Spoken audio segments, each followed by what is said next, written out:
अस्सलाम वालेकुम मैडम, मैं आपको कब से मैसेज कर रही हूँ। मेरे जो है ना हमल को 4 माह हो गए हैं और बच्चे की जो हरकत है वो अल्ट्रासाउंड में तो आई है, लेकिन मुझे अभी तक महसूस नहीं हो रही।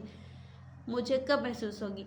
प्यारी बहना, इस पे मैंने वीडियो बनाई है 1-2 दिन पहले। तो बच्चे की हरकत आपको महसूस होगी तकरीबन 5वें महीने के एंड में। ठीक है, आपने परेशान नहीं होना, बिल्कुल भी नहीं घबराना। इंशाल्लाह 5वें महीने के एंड में आपको बच्चे की हरकत महसूस हो जाएगी। बच्चे की हरकत माँ को जो किक है वो देर से महसूस होती है, पहले बच्चे की दफ़ा, बाजू का दूसरे तीसरे बच्चे की दफ़ा भी ऐसा ही होता है।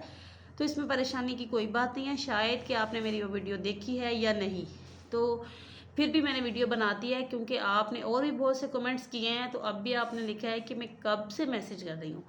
तो सब बहनों को कहती हूँ कि वीडियो गौर से देखा कर। देखिए, आपकी इसी टॉपिक पे वीडियो मैंने 2-4 दिन पहले बनाई है और आपको कमेंट बाद में आया है। तो इसी से हिसाब लगा लें कि आप अच्छे तरीके से मेरी वीडियो नहीं देखते हैं। आपने मुझे अगर फॉलो नहीं किया तो फॉलो करें, मेरी वीडियो देखा करें, आपको बहुत ही फ़ायदा होगा। ठीक है, बहुत शुक्रिया। और हाँ, आपको एक बात कहनी है कि आपने यूट्यूब पर जाके भी मुझे सब्सक्राइब करना है। Thank you.